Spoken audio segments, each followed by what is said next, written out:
وعلى آله وأصحابه نجوم الهدى وقادة التقى رب اشرح لي صدري ويسر لي أمري واحلل عقدة من لساني يفقهوا قولي أما بعد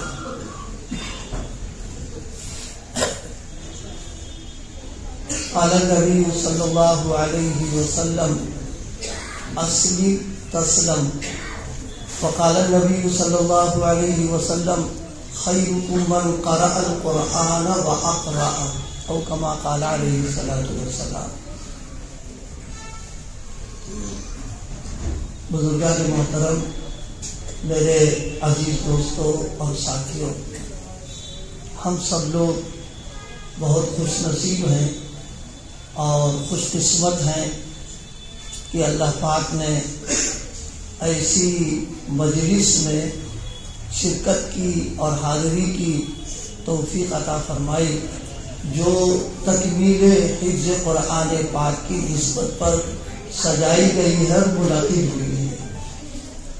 یہ موقع بڑی خوشی کا بھی ہے اور مسرت کا بھی ہے. ایسے موقع پر اظہار خوشی کرنا، مبارکباد دینا، یہ اخلاقی اور انسانی فریضہ بھی ہے کہ ہمارے جن عزیز بچوں کو اللہ پاک نے حفظ قرآن پاک کی دولت عطا فرمائی ہے، یہ بہت عظیم اور بہت بڑی دولت ہے. یہ بچوں دیکھو، دار القرآن میری حاضری تو پہلی بار ہوئی ہے یہاں، اور اس کے جو ناظم ہیں، ذمہ دار ہیں مولانا عبدالباری صاحب، کچھ دن ان کی بھی خدمت گزاری کی ہم کو سعادت ملی ہے، تو انہوں نے اپنے حسن ظن سے سوچا کہ اس کو بلا لیا جائے، تو میں بھی حاضر ہو گیا ہوں اور تھوڑی دیر چند باتیں آگے کرنی ہیں. کیونکہ اس نشست کے دو عنوانات ہیں، ایک تو قرآن پاک کے تعلق سے ہے اور ایک اصلاح معاشرہ کے تعلق سے ہے. میں نے دو روایتیں بھی پڑھی ہیں، کوشش کروں گا کہ تھوڑے سے وقت میں چند باتیں اللہ پاک دعا فرمائے کہ وہ باتیں کہلوا لے جو میرے لیے بھی نجات کا ذریعہ بن جائے اور آپ کے لیے بھی نجات کا ذریعہ بن جائے. دیکھیے، بنیادی طور پر ایک بات ذہن میں رکھنے کی ہے کہ اللہ پاک نے بے شمار نعمتیں اور بے شمار احسانات ہم سب پر کر رکھے. اتنے احسانات اور اتنی نوازشیں اللہ کی ہے کہ ہم سب لوگ، واقعہ یہ ہے کہ اس کی نعمتوں میں پٹے ہوئے ہیں، دبے. ہر وقت اللہ کے احسانات کی بارش ہو رہی ہے، لیکن ان نعمتوں میں سب سے بنیادی نعمت اور سب سے اہم نعمت جو اللہ پاک نے ہمیں اور آپ کو عطا فرمائی ہے، وہ یہ کہ ہم کو ایمان عطا فرمایا اور ہم کو مسلمان بنایا. یہ اللہ پاک کی سب سے اہم اور بنیادی نعمت ہے. اس نعمت کا کے ملنے میں ہماری اور آپ کی محنت کا، کوشش کا، جد و جہد کا کوئی دخل نہیں. اللہ پاک اگر چاہتا تو ہم کو کوئی جانور بنا دیتا، کوئی درخت بنا دیتا، چرند پرند بنا دیتا، کچھ بنا دیتا اللہ پاک. لیکن اللہ پاک نے اپنے کرم سے مخلوقات میں سب سے اعلیٰ، سب سے بالا، سب سے اشرف مخلوق انسان بنایا. پھر انسان بنانے کے ساتھ ساتھ اللہ پاک نے اسلام کی دولت بھی عطا فرمائی. یہ اللہ پاک کا بہت بڑا انعام اور بہت بڑا احسان. اے خدا قربا شمم کی احسان بر احسان کر دئی، اے خدا قربا شمم کی احسان بر احسان کر دئی، آدمیت کا دئی بادم مسلمان کر دئی. اے اللہ، آپ نے انسانی اور آپ نے آدمیت عطا فرمائی، اور دوسری نعمت یہ بھی کہ ہم کو اسلام عطا فرما دیا. اس نعمت کا تقاضا اور اس نعمت کا حق کیا ہے، بس مختصر سا کروں. اس سے پہلے ذہن میں بات یہ رکھیں، اللہ نے جتنی بھی نعمتیں ہم کو عطا فرمائی ہیں، مادی نعمت ہو، روحانی نعمت ہو، ظاہری نعمت ہو، باطنی نعمت ہو، دین کی کی ہو یا دنیا کی ہو، چھوٹی ہو یا بڑی ہو، ہم کو محسوس ہو رہی ہو نہ ہو رہی ہو، ایک ایک نعمتوں کے سلسلے میں ان کا ریکارڈ بھی محفوظ ہے، اور قیامت کے دن اللہ پاک اس کے بارے میں سوال کرے۔ قرآن مجید میں فرمایا گیا ثم لتسألن یومئذ عن النعیم، فرمایا قیامت کا دن جب آئے گا تو ہم اپنی ایک ایک نعمتوں کے بارے میں پوچھیں گے، سوال کریں گے کہ تم کو دیا، تم نے اس کا تقاضا کتنا پورا کیا اور اس کا حق کیا ادا کیا، بس اللہ پاک ہی سوال کرے گا ہم سے۔ ہمارے ایمان کے درجے کی بات ہے، نعمتوں کے تعلق سے کبھی کبھی ہم لوگوں کے ذہن میں آ جاتا ہے ارے اللہ پاک کے علم میں کیا ہوگا، کیا آ رہا کیا نہیں آ رہا ہے۔ اگر کسی کا یہ ذہن ہے تو اپنی اس بدعقیدگی سے توبہ کرے، اس لیے کہ اللہ پاک کا ایک نظام ہے اور ایسا مستحکم نظام ہے، انسانوں کی نقل و حرکت، اس کی چال ڈھال، اس کی گفتگو، اس کے اعمال، اخلاق، معاملات، معاشرت کا ایسا مستحکم ریکارڈ ہے۔ پوری دنیا مل کر کے اگر اس میں ذرا سا خلل پیدا کرے، ذرا کا لفظ میں نے استعمال کیا، اس کو بالکل ختم کر دیں تو کسی کی مجال ہی نہیں، ذرا کا خلل پیدا کر لے، کرنے کی کوشش کرے تو صبح قیامت تک اس کے نظام میں کوئی خلل نہیں باقی۔ اس لیے دماغ میں یہ بالکل نہ رہے کہ ہم جو باللہ اللہ پاک کو کیا پتا کیسے استعمال کر رہے ہیں، کیسے برت رہے ہیں، جی نہیں، ہمارا سب سے بنیادی عقیدہ ہے اللہ حاضر بھی ہے، ناظر بھی ہے، اللہ ہم کو دیکھ رہا ہے، اللہ کی نظروں میں ہم ہیں۔ ارے آج کے دور میں زیادہ سمجھانے کی ضرورت نہیں، کیمرہ چل چکا ہے، تو کیمرہ کہیں لگا ہوتا ہے اور باقاعدہ اس میں لکھا جاتا ہے کہ آپ کیمرے کی نظر میں ہیں، تو آپ بتائیے آپ اپنے آپ کو کتنا چھپائیں گے، آپ اپنی حرکتوں کے بارے میں کتنا آپ اس سے الگ ہو کے کر پائیں گے؟ جتنی حدود میں لگا ہوا ہے آپ کا سب ریکارڈ آ رہا ہے۔ ایک انسانوں کی بنائی ہوئی جب مشین کے اندر یہ تاثیر ہے کہ وہ سارے ریکارڈ کو محفوظ کر رہی ہے، تو پھر مشینوں کا جو بنانے والا، اس کا جو خالق و مالک ہے، اس کا نظام کتنا مستحکم ہو۔ موضوع بڑھ جائے گا لیکن آپ سے عرض کرتے ہم، قیامت کے دن بازے ایسے ڈھیٹ ہوں گے، یہ میں اپنے الفاظ سے تعبیر کر رہا ہوں کیونکہ آج کا دور سے بڑی ڈھٹائی کا ہے۔ کسی نے کوئی غلطی کر لی، کوئی جرم کر لیا، کوئی قصور کیا، تو یہ نہیں کہ کسی کے ساتھ کوئی اگر کہیں گے تم نے فلاں کام کر لیا تو بجائے اس کے احساس ہو واقعی غلطی، نہیں، آنکھ میں دھول جھونک دیتے ہیں کہ ارے ہم نے کہاں کیا ہے، تو ایسا ہوا ویسا ہوا۔ قیامت کے دن بھی بعض ایسے بھی لوگ ہوں گے جو پوری ڈھٹائی کا ثبوت دیں گے اپنے، وہ یہ کہ اللہ آپ کے نے دنیا میں تو قانون یہ بتایا تھا اور بنایا بھی تھا کہ جرم ثابت کرنے کے لیے باقاعدہ طریقے پر گواہ ہو، ثبوت ہو اور ریکارڈ ہو، تب وہ مجرم کا جرم ثابت ہوگا۔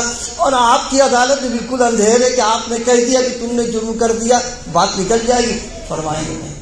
قرآن نے کہا الیوم نختم علی افواہہم، اللہ ان پر مہر لگا دے گا کہ بہت بولتے ہو تم۔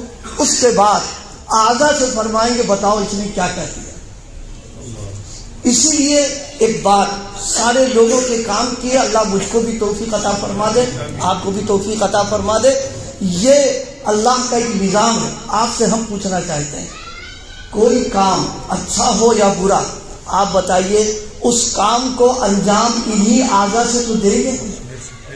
کیا یہ ممکن ہے کہ ہم کوئی ایسا گناہ کریں کہ اعضاء کا سہارا لے لیں اور کر لے جائیں؟ جی نہیں، ایسا نہیں ہوگا، انہی اعضاء سے اس کام کو کریں گے۔ یہ اعضاء اگرچہ آج ہمارے تابع ہم جو چاہے کروا لیں، لیکن ایک ایک چیز کا ریکارڈ خود ان کے اندر موجود ہے جو قیامت کے دن بولے گا کرتی ہے۔ ہمارے ہاتھ، ہمارے پیر، ہمارے ناک، کان، آنکھ، بال ساری گواہی دیں گے۔ اپنے کرتوت کو چھپا سکتا ہے کوئی شخص؟ کوئی نہیں چھپا سکتا۔ دوسری چیز، آپ کہیں کام کیجئے، زمین میں کرو گے، خشکی میں کرو گے، ہوا میں کریں گے، پانی میں کریں گے، اور تو کوئی چیز رہی نہیں گئی۔ فرمایا تم جس جگہ کام کر رہے ہو ہم اس جگہ کو ریکارڈ میں محفوظ کر دے رہے ہیں، قیامت کے دن تمہارے لیے گواہ بن کر کے آ جائیں گے۔ اور اسی کے ساتھ ساتھ یہ دو فرشتے جو بیٹھے ہوئے ہیں، میں تو اپنے دوستوں سے کہا کرتا ہوں کہ اللہ نہ کرے کسی کو معلوم ہو جائے کہ ہمارے پیچھے کسی کو لگا دیا گیا، آپ یقین مانیے اس کی راتوں کی نیند چلی جائے گی، اس کی بھوک ختم ہو جائے گی، راحت و آرام سارا ختم ہو جائے گا، اس کا ہی نہیں سارے گھر والوں کا ختم ہو جائے گا۔ لیکن ہمارا حال یہ ہے، بے حسی کہہ دی جائے، غفلت کہہ لیں، نفسانیت کہہ لیں کہ اللہ پاک نے چار ایسے مسلط کر دیے ہیں کہ مرتے دم تک وہ الگ ہو ہی نہیں سکتے۔ ایک ہمارے اعضاء، ایک جس جگہ ہم نے وہ کام کیا ہے، تیسرے یہ فرشتے مستقل ہمارے ساتھ لگے، یہ الگ ہو ہی نہیں سکتے، اور چوتھا نام اعمال تیار ہوگا۔ یہ میں نے اس پر بات عرض کی تھی کہ یہ ذہن سے نکال دینا چاہیے کہ جناب والا کسی کو کیا خبر ہے، کسی کو کیا خبر ہے۔ یاد آیا امام بخاری رحمۃ اللہ علیہ نے حضرت عطا ابن ابی رباح، بہت بڑے تابعی بھی ہیں، فقیہ بھی ہیں، ان کے اقوال کو نقل کیا ہے اور عجیب بات کہی۔ حضرت عطا ابن ابی رباح کے دل میں اللہ کی طرف سے الہام ہوا اور کہا، اے عطا لوگوں میں میرا پیغام پہنچا دو۔ پیغام کیا؟ پیغام یہ پہنچاؤ کہ دنیا میں، انسانوں میں کیا سب سے کمزور ہم ہی ہیں؟ اللہ کی طرف سے پیغام آیا کہ پیغام یہ پہنچاؤ کیا لوگوں میں سب سے کمزور ہم ہی ہیں؟ کیوں؟ کہ جب تم کوئی گناہ کرتے ہو، کوئی قصور کرتے ہو، کوئی جرم کرتے ہو، تو تم کوشش کرتے ہو اس بات کی کسی کی نظر میرے اوپر نہ پڑنے پائے، اور ہر ممکن تدبیر استعمال کر لیتے ہو۔ کھڑکی بند کر دی، دروازہ بند کر دیا، پردے کھینچ دیے، لائٹ بند کر دی، تنہائی کر لی۔ یہ سب کیوں کر رہے ہیں؟ یہ سب اس لیے کریں کوئی نظر نہ پڑے۔ اللہ پاک نے فرمایا کہ کہنا کیا میں ہی سب سے کمزور ہوں؟ ساری مخلوق سے تم چھپنے کی کوشش کرتے ہو، لیکن مجھ سے چھپنے کی تم کوشش کیوں نہیں کرتے؟ کہ تم ساری تدبیریں بچنے کی کر لو، لیکن مجھ سے چھپ نہیں سکتے، میری نظروں کے سامنے ہو۔ اللہ کی نعمتوں کو صحیح استعمال کرے تو بھی ان کے علم میں ہے، اور غلط استعمال کرے تو بھی ان کے علم میں ہے۔ اس لیے اللہ پاک نے جو ہم کو اسلام کی نعمت دی ہے، اس کے بارے میں اللہ پوچھے گا کہ اس نعمت کا کیا حق ادا کیا۔ میں بہت اختصار سے، تاکہ آپ سنتے سنتے مغربات سے اتنا بھی گئے، اور میں واقعی تھکے ہوا ہوں، مسلسل کئی راتوں سے جاگ رہا ہوں میں، بس بہت مختصر سمجھنے کی بات۔ دیکھیے یہ سارے اتنا مجمع بیٹھا، میں اپنے آپ کو شامل کر کے عرض کر رہا ہوں۔ کوئی آدمی یہ کہے، میں ہی کہنے لگوں کہ صاحب میرے پاس جو ہے شمامہ ہے، اور میرے پاس عنبر ہے، اور میرے پاس جناب والا فلاں خوشبو ہے، میں کہوں کیا آپ یقین کر لوگ ہیں ان کے پاس؟ کیوں؟ اس لیے مشک آنس کی خود بگو جائے، نہ کہ آتار بگو جائے۔ اگر آپ خوشبو لیے بیٹھے ہیں تو کہنے کی کیا ضرورت ہے کہ جناب والا عنبر ہے، شمامہ ہے، یہ وہ اس کی خوشبو پوری فضا کو معطر کرے، اور نہیں تو کم سے کم پارک میں جو بیٹھا ہوا ہے اس کے دماغ کو راحت تو ملے گی، خوشبو لے کے آیا۔ اگر اسلام ہمارے پاس موجود ہے اور واقعتاً ہم مسلمان ہیں تو ہمارا اسلام نظر آنا چاہیے، اس کی خوشبو محسوس ہونا چاہیے، اور بتانا نہ پڑے کہ یہ مسلمان ہے۔ اس کی پوری زندگی کے اندر اسلام رچا بسا ہونا چاہیے۔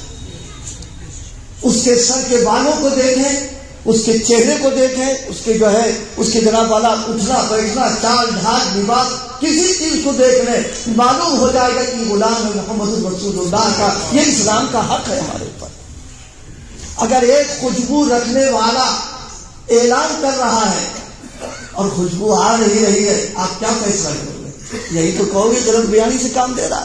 اگر ہماری خوشبو نہیں کسی کو پہنچ رہی ہے اور محسوس نہیں ہو رہا، اسلام کے انوارات ٹپک نہیں رہے، تو یاد رکھیے اس کا مطلب یہ ہے کہ دال میں کالا ہے کچھ۔ آگے کی بات میں نہیں کہوں گا، آپ فیصلہ کریں اس کا۔ اسلام کی خوشبو اور ایمان کی خوشبو وہ ہے میرے آقا حضرت نبی کریم صلی اللہ علیہ وسلم کا گزر یمن کی طرف ہو رہا ہے، صرف اس راستے سے آپ گئے، بستی دور ہے، آپ نے فوراً فرمایا انی لا اجد ریح حب اللہ، مجھے اس بستی سے اللہ کی محبت کی خوشبو آ رہی۔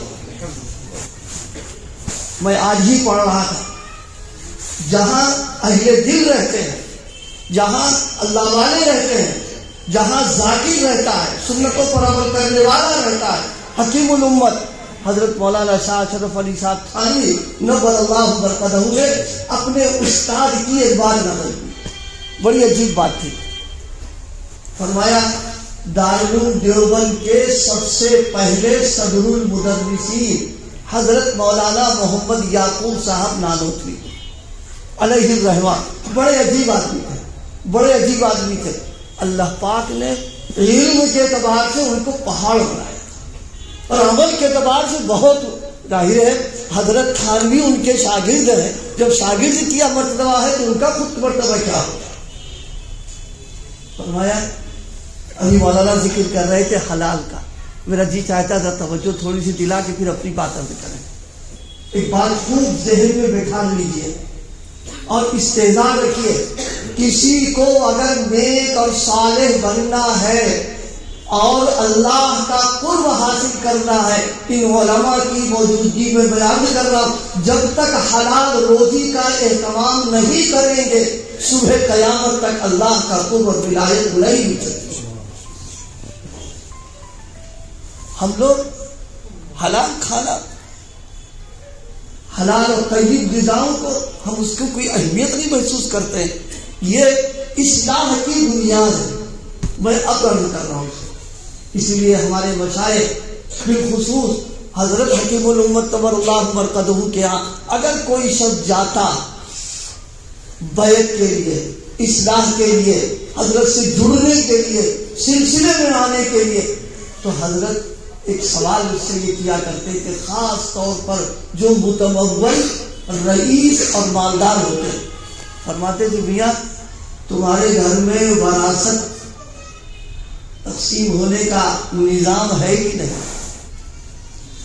میں تو عربی الفاظ بول کے پتہ نہیں آپ لوگوں کی سمجھ میں آئے کہ نہیں ہے، سمجھ میں آ گئی بات؟ یعنی آپ تمہارے خاندان میں مثلا تمہارے والد کا انتقال ہوا اور وہ جو ترکے میں وراثت میں چھوڑ کر کے گئے اس کو وارثین میں تقسیم کیا کہ نہیں؟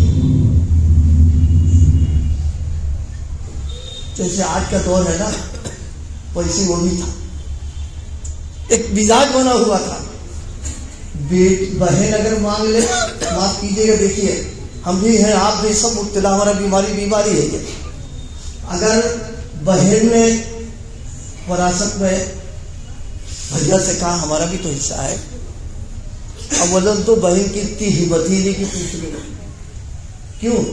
اس لیے کہ یہ میں ایک کام کی بات کر رہا ہوں، سب لوگ غور سے سنو، اس لیے کہ بہن کی گوت بھائی سے پھنسی ہوئی ہے۔ کیا پھنسی ہوئی ہے؟ بہن کی بیٹی بھائی کے بیٹے کو منسوب ہے۔ اب کہیں وراثت مانگ لی اس نے، وہ جانتی ہے بھیا کا مزاج کیسا ہے کہ وراثت کے چکر میں ایسا رشتہ ٹوٹ جائے ہمارا۔ جو ہم لوگ تو میدان میں لوگ آتے جاتے رہتے ہیں کہ صاحب وراثت کا معاملہ ہے، کا طلاق ہو جاتا ہے، اٹھا دو۔ چھوٹے بھائی نے اگر مانگ لیا تو فوراً یہ کہتے ہیں ارے ابا نے تمہارے نکاح میں تو اتنا خرچ کر دیا، اب کیا معاملہ ہے کیا؟ اب بھائی بھی خاموش۔ اگر کہیں بھائی الٹ کے پوچھ لے کہ ابا نے تمہارا نکاح کیا پانی پلا پلا کے کیا تھا، اب خاموش۔ خوب اچھی طرح سن لیجئے۔ اور آج ایک مزاج امت کا اور ہوتا چلا جا رہا، لڑکا نالائق نکل گیا، اولاد نے کوئی شرارت کر دی، اس کو آگ کر دیا، باقاعدہ اخباروں میں نکلوا دیا۔ تو کام کر کے سن لیجئے، دنیا بھر کے اخبارات مل کر کے بھی اگر اس کو آگ کریں گے ان کی عدالت سے آگ ہونے کا فیصلہ نہیں ہوگا۔ جس طرح والد کی وراثت میں بیٹوں کا حق ہے، اسی طرح بہنوں کا بھی حق ہے، بیٹیوں کا بھی حق ہے، ماں کا بھی حق ہے، لیکن ہم کتنے لوگ ہیں جو وراثت کے تعلق سے وہ ہو جاتے ہیں، اور جب وراثت کی تقسیم نہیں ہو رہی ہے تو اب آپ یہ بتائیے اس کی جو آمدنی سے کھایا پیا جا رہا ہے وہ حلال کیسے ہو جائے گا؟ حضرت حکیم الامت کے یہاں ایک نواب رئیس، میں ان کا نام نہیں لے رہا، ان کا حضرت سے تعلق ہوا تو حضرت نے فرمایا ہے کہ بیعت نہیں کروں گا، سب سے پہلی شرط یہ ہے کہ آپ اپنے خاندان میں ترکہ کتنا ہے، وارث کون کون سے ہیں، سب کو بلا کر کے آپ باقاعدہ تقسیم کروائیں، اس کے بعد پھر معاملہ چلے گا۔ اس زمانے میں حضرت مفتی محمد شفیع صاحب فقیہ امت معارف القرآن کے جو مصنف ہیں، یہ دارالعلوم کے اندر باقاعدہ اس وقت مفتی تھے۔ حضرت نے فرمایا مفتی صاحب کے پاس جاؤ اور ان سے کہو چھٹی لے لیں آپ، اور اس کی تنخواہ آپ دیجئے۔ مفتی صاحب گھر میں آ کر کے پورے جتنے وارثین ہیں سب کو بتائیے اور سب کے حصے نکالیں گے، تب جا کر کے معاملہ صاحب ہوگا۔ میں نے ذکر کیا تھا حلال کا، اور سمجھانے کے لیے عرض کریں آپ سے ہم دیکھیے گھروں میں ٹنکیاں لگی ہوتی ہیں، ٹنکی میں اگر پانی صاف ستھرا ہو، اچھا اور عمدہ پانی ہو، تو اب پائپ کے ذریعے سے جو پانی آئے گا ٹوٹیوں میں پائپ پہ صاف ستھرا ہوگا کہ نہیں ہوگا؟ اور اگر پانی پائپ کا گندا سڑا بدبودار ہے تو اب جو ہے پائپ سے پانی ٹوٹیوں میں جائے گندا آئے گا۔ بات سمجھ میں آ گئی نہیں آ گئی؟ جس طرح ٹنکی پانی کا حوض ہے، پانی موجود ہے، جیسا پانی ویسی سپلائی ہوگا، اور پھر پینے پر جسم میں ویسی اثرات مرتب ہوں گے۔ گندا پانی پیئیں گے بیماری پیدا ہو جائے گی، صاف ستھرا پانی پڑیں گے صحت ہو جائے گی۔ رسول پاک صلی اللہ علیہ وسلم نے فرمایا کہ اللہ پاک نے تمہارے جسم میں ایک حوض بنایا ہے جس کو معدہ کہا جاتا ہے، فرمایا کہ اس معدے میں اگر حلال طیب عمدہ غذائیں پہنچ رہی ہیں تو جو خون بنے گا عمدہ خون بنے گا، پاکیزہ خون ہوگا، اور جب پاکیزہ خون ہوگا جذبات بھی پاکیزہ ہوں گے، خیالات عمدہ ہوں گے، فکریں اچھی ہوں گی، اور اعمال صالحہ کی طرف ذہن کرنا شروع ہو جائے گا۔ لیکن اگر حرام، ناجائز، مشکوک، الٹی سیدھی غذاؤں کو کیا، گندا خون تیار ہوگا، اور جب گندا خون تیار ہوگا تو خیالات برے ہوں گے، گناہوں کی طرف جائیں گے، معصیت کی طرف جائیں گے، آدمی کے اندر ولایت نہیں پیدا ہو سکتی ہے۔ اسی بنیاد پر انبیاء کرام تک کو اللہ پاک نے پابند کیا ہے۔ وہ مشہور آیت ہے، فرمایا یا ایھا الرسل کلوا من الطیبات واعملوا صالحا، قرآن کی آیت ہے، تو نبیوں کو مخاطب کر رہے ہیں۔ نبی معصوم ہوتا ہے، عصمت کی بنیاد پر حرام کے قریب نہیں جائے گا، لیکن پھر بھی پابند کر کے پوری دنیا انسانیت کے مسلمانوں کو بتایا کہ دیکھو جب نبی کو ہم پابند کر رہے ہیں تم ان کے امتی ہو، تم بدرجہ اولا اس کے پابند ہو گئے کہ تمہارے پیٹ میں جو غذا جائے وہ حلال اور طیب جانا چاہیے۔ حضرات علماء کرام تشریف فرمائے، یہ جسارت کہہ لیجئے یا ان کی خدمت میں ایک بات یہ بھی غور کریں گے، اللہ پاک نے انبیاء کو کلوا من الطیبات کے ساتھ واعملوا صالحا کو جوڑ کر کے اشارہ فرما دیا ہے۔ عمل صالح کی توفیق عقل حلال پر دیں گے ہم، اگر عقل حلال نہیں ہوگا تو عمل صالح کی تم کو توفیق نہیں مل سکتی۔ ہم چاہتے ہیں کہ ہماری دین زندگی دیندارانہ بن جائے، سب سے پہلی بنیاد اسی کا اہتمام کرنا، عقل حلال کا۔ حضرت مولانا یعقوب صاحب نور اللہ برکتہ کی بات میں عرض کرنا چاہ رہا تھا، اور یہ واقعہ جو میں اب سنانا چاہ رہا ہوں یہ حکیم الاسلام حضرت مولانا قاری محمد طیب صاحب نور اللہ برکتہ نے اپنی مجلس میں سنایا تھا۔ یہ واقعہ حضرت مولانا یعقوب صاحب سے کسی نے پوچھا کہ حضرت دیوبند میں یہ بڑے بڑے مالدار رئیس یہ خوشامد درآمد پیچھے لگے رہتے کہ حضرت دعوت قبول کر لیجیے، اور آپ ہیں کہ جناب نخرے کر رہے قبول نہیں کرتے آپ۔ اور وہ بیچارہ ایک شخص ہے جو گھاس کاٹتا ہے، مشہور تھے وہ، آپ کا حال یہ ہے کہ آپ اس کی دعوت کا انتظار کرتے ہیں، سبحان اللہ، یعنی مالدار کی دعوت بالکل حضرت ہاں نہیں کر رہے ہیں، اور وہ بیچارہ جو گھاس کھودتا تھا اور گھاس بیچتا تھا، اس کی دعوت، انتظار ہوتا تھا حضرت کو کہ کب دعوت کرے اور کب پہنچ جائے وہاں. مجھے حضرت سمجھ میں نہیں آیا، خاص طور سے کوئی مدرسے والے بیٹھے ہو تو ناگوار مت کرنا، یہ اپنی برادری کی بات بتا رہے. مالدار متوجہ ہو جائے تو مدرسے والا تو سبحان اللہ، اور کہیں غریب آ جائے تو اس کو گھاس نہیں اور پودا رکھ دیا اس کے لیے. بہت بڑی پیاری بات فرمائی. میں غور کرنا سب کے کام کی ہے. فرمائے میاں تم نے مالداری اور غربت کا موازنہ کر لیا کہ میں مالدار کو پوچھتا نہیں ہوں غریب کے پاس. کہاں بات یہ نہیں ہے، بات یہ ہے کہ اس کا کھانا اتنا حلال، اتنا طیب، اتنا پاکیزہ ہوتا ہے کہ ایک وقت کھانا جب ہم کھا لیتے ہیں 40 دن تک اس کے اثرات میرے اوپر رہتے ہیں. اور کیا اثرات ہوتے ہیں 40 دن تک؟ نیکیوں کے جذبات، طاعت کی طرف طبیعت کا چلنا، فلاں عبادت کر لو، یہ کر لو، وہ کر لو. اور ان کا کیا حال تھا آپ کو پتا ہے؟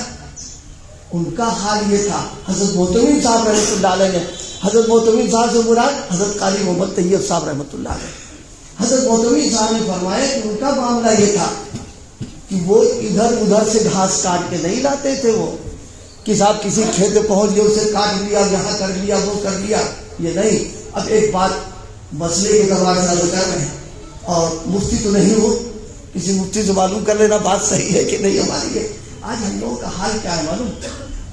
ٹھیلوں پر جب ہم سبزی یا پھل یا اور چیزیں خریدتے ہیں، ایمانداری کے ساتھ بتاؤ، لینا تو 250 گرام آپ کو ہے اور 50 گرام آپ نے لے کے پہلے کھا لیا. یہ کہاں کا جواب ہے؟ یہ کہاں کی شرافت اور انسانیت اور کہاں کا دین ہے؟ اور ہیں ہم بڑے دیندار، کہاں کے دیندار بن گئے بھائی. اور اس نے کہا کیا کر رہے ہو یار، تم 250 گرام رکھو، ہم نہیں لیتے ہیں. یعنی آپ نے کھا بھی لیا، اس کو ڈال دیا اٹھا کر کے. یہ پوچھیے، معلومات کیجیے، یہ رزق حلال کے بالکل خلاف بات ہے. آپ جتنا کھا رہے ہیں اس کی قیمت دیجیے یا تولنے میں اتنی کمی کرا دیجیے. یہ ہے مسئلے کی بات یہاں پر، لیکن ہمارے کوئی مسئلہ نہیں چل رہا. اور اب تو خیر سسٹم تھوڑا کم ہوتا چلا جا رہا، لیکن ہے اب بھی چھوٹے چھوٹے شہروں میں. یہاں تو خیر باہر گنے کا طرف جا رہا دوڑے کھینچ رہا اچھے خاصے. لو اماں بھی کھا رہی، بیٹا بھی کھا رہا، بہو بھی کھا رہی، خود بھی چود رہے، واہ واہ موسم کی چیز مل رہی. آپ بتائیے یہ چوری نہیں تو کیا ہے؟ یہ اصلاح کا کیا ذریعہ ہے؟ اس پر میں ابھی کر رہا تھا رزق حلال کا اہتمام. اللہ مجھ کو بھی توفیق دے، آپ کو بھی توفیق عطا فرمائے. بات تو حضرت ان کی میں دوسری عرض کرنا چاہ رہا، لیکن مولانا نے رزق حلال کی بات کہی تو میں اس پر عرض کرنا چاہ رہا ہوں. حلال کی ایک نہ چھوڑیے اور حرام کے قریب نہ جائیے. حلال کا اگر اہتمام کریں گے تو مسلمانوں سنو، جو لوگ اہتمام کر لیتے ہیں اللہ پاک غیب سے ان کو حلال پہنچاتا ہے اور غیب سے ان کو حرام سے محفوظ رکھتا ہے. لیکن آج ہم نے بچنے کا اہتمام کیا ہی نہیں ہے، لہذا سمجھتے کہ مولانا کہاں کی بات کر رہے ہو، آج کے دور میں حلال میں چلنا تو بہت مشکل ہوگا. ابھی میں نے پرسوں کی بات ہے، مصلح الامت حضرت شاہ وسیع اللہ صاحب نور اللہ برکتہ کی خدمت میں ایک سرکاری ملازم جایا کرتا. کیا 28 منٹ ہو آپ سوچ رہے ہو کہ دل پسینے کا بھی کھیلتے چلا جا رہے ہیں. صاحب کی خدمت میں سرکاری ملازم سستا زمانہ ہوگا، ان کی تنخواہ غالباً 10,000 تھی، کم بیش بھی ہو سکتی ہے. گھر کے اخراجات شاید 20، تو نمبر 2 کی آمدنی 10 کی ہو جایا کرتی، تو بہت موج سے رہا کرتے تھے. وہ حضرت شاہ صاحب میں جانے لگے. شاہ صاحب کی مجلس میں یہ موضوع چھڑ گیا، رشوت کے بارے میں، سود کے بارے میں، حرام آمدنیوں کے بارے میں. دیکھیے جب آدمی کو کوئی مرض ہوتا ہے اور مرض ہونے کے ساتھ ساتھ اس کو علاج کی بھی فکر ہوتی ہے، تو اللہ کی توفیق سے اگر صحیح ڈاکٹر مل جائے تو فوراً اپنے آپ کو سنبھال لیتا ہے. حضرت کی مجلس سے گفتگو شروع ہو گئی، ان کو اندر سے احساس ہونے لگا کہ ارے یہ تو بہت غلط کام ہو رہا. تو اس دن شام کو گھر گئے، بیوی کو بٹھالا، کہا ایک بات یہ بتا، قیامت کے دن اللہ پاک نے اگر ہم کو جہنم میں ڈالنے کا فیصلہ کر دیا، بیوی کی آنکھوں میں آنسو آ گئے۔ ظاہر ہے یہ موضوع ہی ایسا ہے کہ آدمی کا دل ایک دم پسینے شروع ہو جاتا۔ اس نے کہا آپ نے یہ کیا بات کہی؟ کہا نہیں، یہ بتاؤ تم کتنا مجھ کو بچاؤ گی، تم میری کتنی مدد کرو گی؟ یہ سنیے، اللہ مجھے بھی دے توفیق، آپ کو بھی دے، حلال پر میں عرض کر رہا ہوں، کتنا تم بچا لو گی؟ انہوں نے کہا تم کو بچانا، اپنی فکر لگی ہوگی کہ میری جان کا کیا ہوگا، تمہارا کہاں تک ساتھ دے دیں گے۔ اب جب یہ کہنا تھا، کہا دیکھو میں جہنم میں ڈلنے کے لیے بالکل تیار نہیں۔ اب وہ تھوڑا سا جسے کہتے ہیں اس کو وہ ہوا کہ آپ نئی بات شروع کر دی آ گئے۔ کہا یہ جو 10,000 نمبر 2 کے آ رہے ہیں یہ جیل خانے میں لے جائیں گے۔ جیل خانہ یہاں کا نہیں، اللہ میاں کا جیل خانہ، جہنم کی میری تعبیر ذہن میں رکھیے گا، جیل خانے میں جانا پڑے گا۔ اب یہ سننا تھا، بیوی نے کہا بھائی میرے بس کی بات نہیں وہاں جانا وانا ہے۔ کہا بس بند اب یہ 10,000 میں۔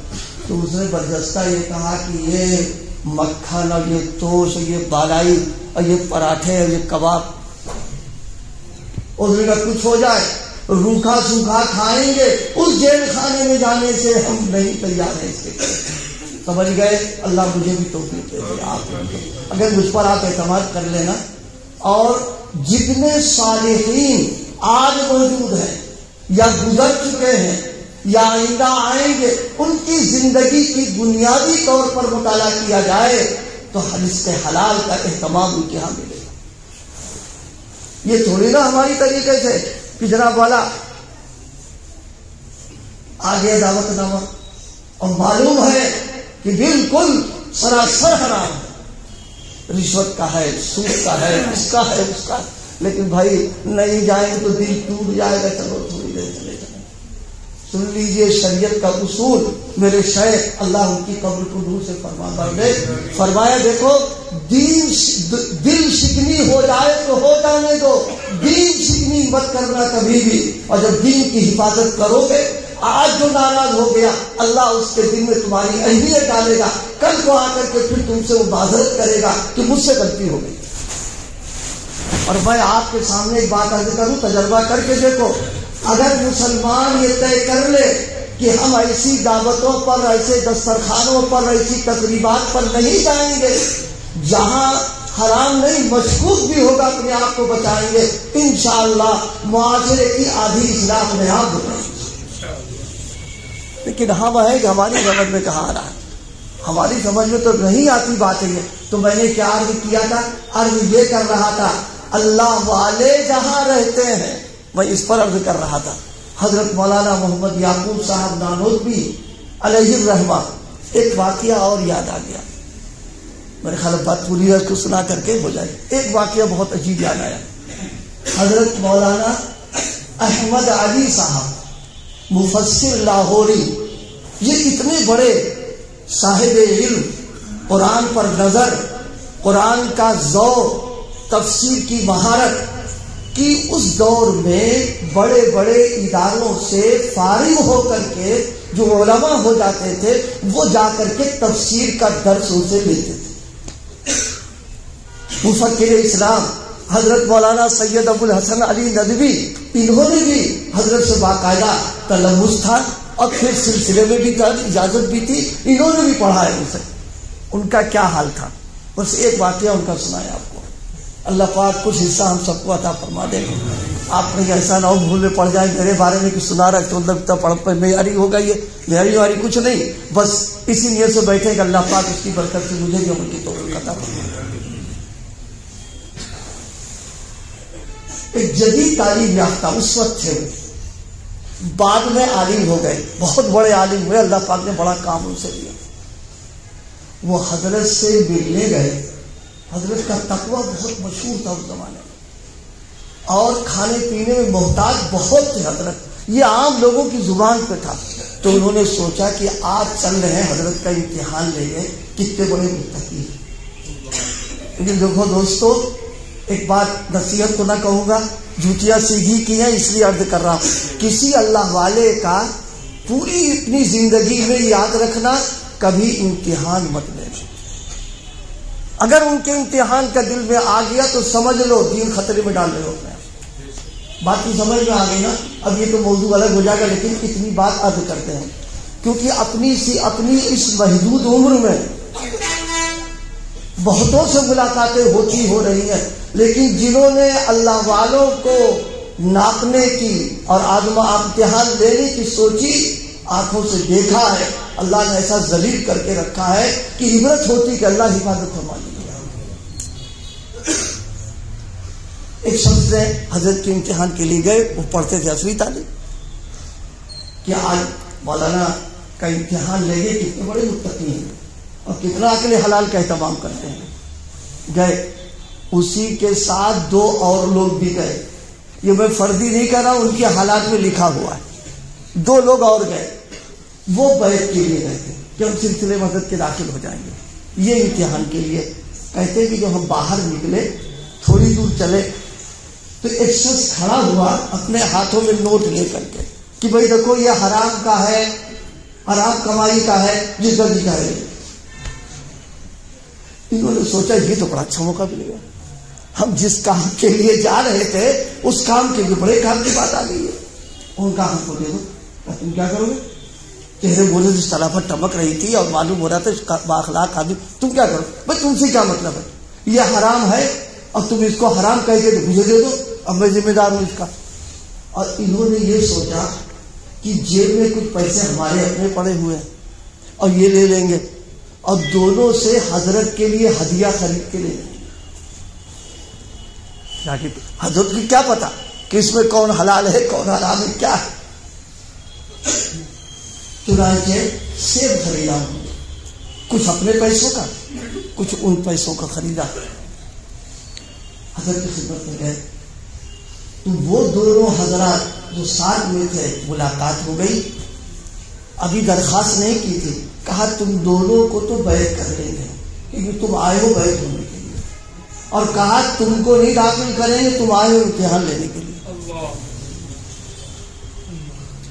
اب تو یہ کہتے ہیں کہ کو تو دماغ ان کے سب کیا ہو گیا. جب ہدیہ پیش کیا ہے، ان کا خود بیان ہے، جو میری حلال کمائی کا تھا وہ سیب اٹھا لیا حضرت نے، اور جو ان کا تھا کہ اس کو تم دے.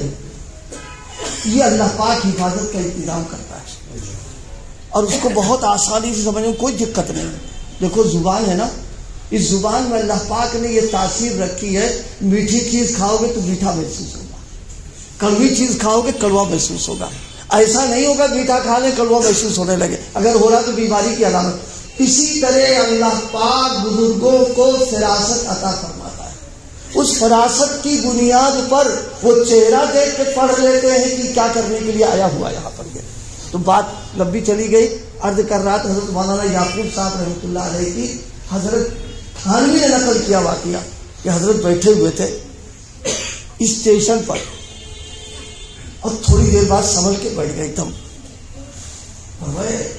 بڑے انوارات معلوم ہو رہے ہیں، بڑے انوارات معلوم ہو رہے.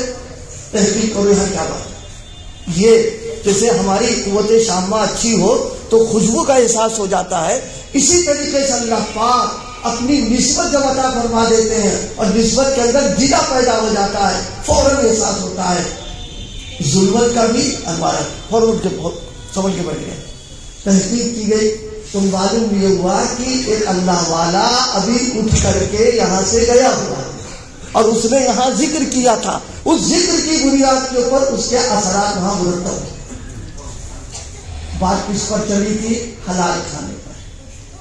سمجھ میں آ گیا بھائی؟ بس آخری بات، حلال کیا ہے حرام کیا ہے ہم فیصلہ نہیں کریں گے، اس کا مفتی سے فیصلہ کرانا پڑے گا.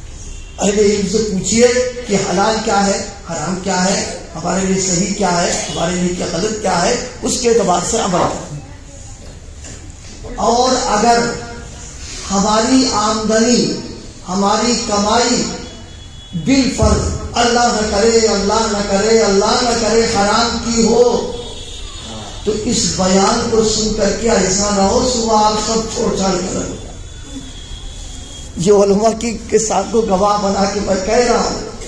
کیوں؟ ذریعے آمدنی حرام ہے اور آپ نے اس کو چھوڑ بیٹھے. اب کوئی ذریعہ ہے نہیں، کب تک فاتح کرو گے؟ کب تک مجاہدہ برداشت کرو گے؟ آپ تو کر لو، بچے کیا کریں گے؟ بیوی کیا کرے گی؟ اس لیے مفتی سے مسئلہ معلوم کر لیں۔ ہماری آمدنی حرام کی ہے، حلال کا بھی کوئی ذریعہ ہمارے لیے نہیں ہے، تو اب ہم کو کیا کرنا چاہیے یہ ڈاکٹر بتائے گا، اس کے اعتبار سے عمل کیجیے۔ سمجھ بات آگے نہیں آ گئی ہے؟ ہمارے سامنے ایسی بھی بات یاد ہے کہ وہ تقریر سن کے ان کو جوش، مسلمان کو جوش تو 1 منٹ میں آ جاتا ہے، فوراً صبح گئے فوراً لکھ کر کے دے دیا۔ اب ہم تو چھوڑ کے آ گئے۔ اب معلوم ہے 4-5 دن جو فاتح ہونے لگے تب اب نوبت آ گئی جناب والا بھیک مانگنے کی، نوبت آ گئی خودکشی کرنے کی کہ اب کیا کریں اس کے لیے۔ اس لیے میرے دوستوں، میرے بھائیوں، اگر ہمارے ذریعے معاش حرام ہے تو علماء سے، مفتیان کرام سے رابطہ کر کے جو وہ تدبیر بتائیں اس پر عمل کریں۔ اسلام نے ہر موقع کی رہنمائی کی، ایسا تھوڑی لگی ایک دم ہانک دیا ہو کسی کو، ہر ایک کی مزاج کے اعتبار سے، حالات کے اعتبار سے۔ بہرحال مختصر سی بات کیا ہو گئی، اصلی تسلیم۔ اللہ فرمانا چاہ رہا، دیکھو اسلام کا رنگ چڑھاؤ، اسلام کے رنگ میں اپنے رنگ کو رنگو۔ کیا مطلب؟ معاملات بھی اسلامی، معاشرت بھی اسلامی، اخلاق بھی اسلامی، عقائد بھی، ساری چیزیں اسلامی رنگ میں رنگانا چاہیے۔ فرمائے تسلم، ہم تمہاری حفاظت کریں گے، ہم تم کو سلامتی دیں گے، ہم تم کو امن دیں گے کہ جب تم ہمارے اس رنگ پر آ گئے ہو تو پھر دیکھو تمہاری حفاظت کا کیسا ہم انتظام کرتے ہیں۔ انتظام وہ